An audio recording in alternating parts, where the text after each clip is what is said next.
अच्छा, Punjab information technology board में एक असिस्टेंट मैनेजर मार्केटिंग चाहिए।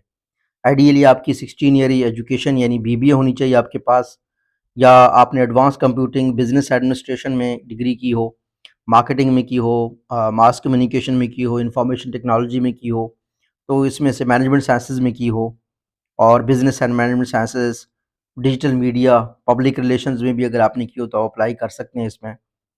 और 30/3 आखिरी डेट है अप्लाई करने की।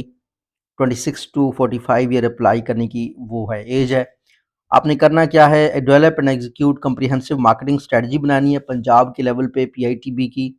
मार्केटिंग चैनल्स को देखना है, प्रमोशनल कैंपेन्स देखने हैं, मीडिया आउटलेट्स के साथ इंटरेक्ट करना है, और कैंपेन की इफेक्टिवनेस, आउटरीच और आरओआई वगैरह देखना है।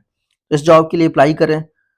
और असिस्टेंट मैनेजर मार्केटिंग अच्छी पोजीशन है, और इसका जो लेवल यहाँ पे नॉर्मली लिखा होता है, लेकिन ये तो कॉन्ट्रैक्ट की जॉब है, तो ऑब्वियसली एक लम सम पेमेंट आपको वो देंगे।